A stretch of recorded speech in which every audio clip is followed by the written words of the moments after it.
Before we dive into the exercises, we're going to talk a little bit about what makes a story. I think you need two elements to get started on your story. You need a scenario or a premise, or what I like to think of as a what if. What if I win the lottery? What if an asteroid hits tomorrow? What if I wake up one morning and find that my entire family has been replaced with another family? What ifs. And then you need a character. You're going to have more than one by the time you're done, but you need one character to get you started. So you need your premise and you need your character.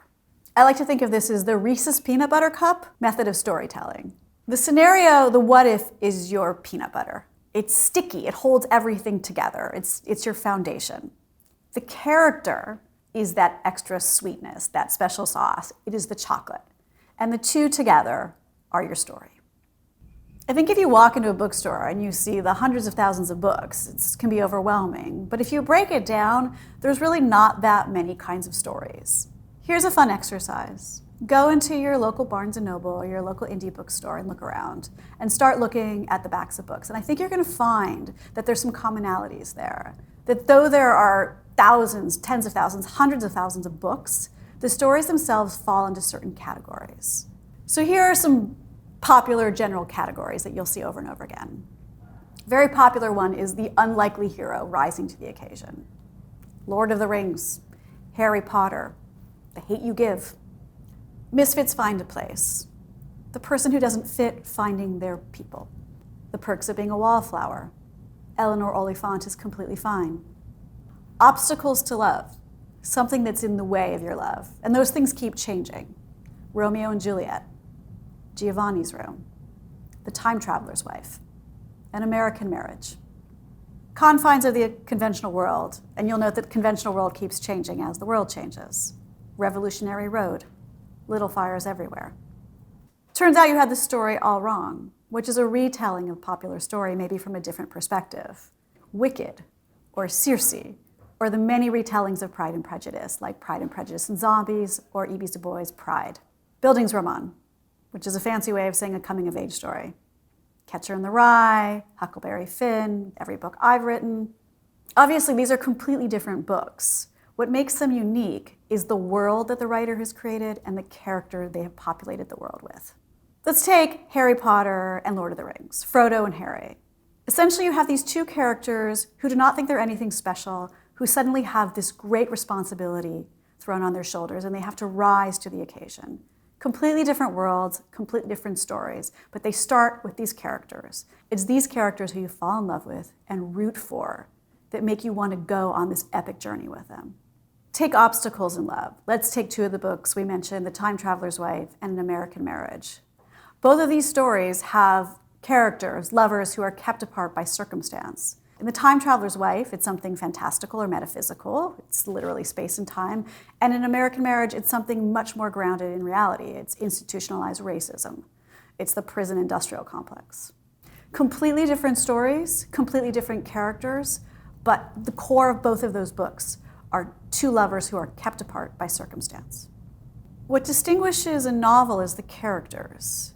And what distinguishes you is your experience, your way of looking at the world, your emotions, your thoughts, and those will be translated into your characters. Only you can tell your particular story through your particular lens with your particular experience. It makes you uniquely qualified to write your story.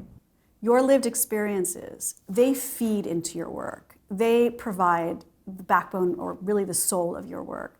And so we're really going to try to tap into those, even if the story you're telling is nothing like your true experience. It's the emotional experience that we're looking for, because that is what is going to give your story a sense of authenticity. So even if you are writing about something or someone completely different than you, you're going to want to tap into what you know to be true and how you feel to create those characters. That is what is going to give them life and make them feel real and make readers want to follow them. Even if you don't think you have a story-worthy story in your life, you've had things that have impacted you, that have made you think and feel. That is what you're going to want to tap into no matter what kind of story you're writing. Here's an interesting example. Tiare Jones in interviews has talked about the inspiration for An American Marriage, and it was overhearing a couple have a conversation. And that inspired the book. But surely her own life experience and what she wanted to think about and talk about, looking at race in America right now, informed that wonderful book. I often get asked if I put myself into my characters. Even if I didn't want to, I couldn't help it. If you are writing a story, your personal background, your way of looking at the world, your lived experience is going to inform every single character you write, from your hero to your villain. I'm going to be guiding you on ways to take your own lived experience, your own emotional experience, and use that as the sort of cornerstone for your story. It doesn't mean you're going to write memoir or barely veiled fiction. It just means you're going to take the things that have happened to you and the way they have made you feel and think, and you are going to use those to make your story specific and unique and authentic and yours.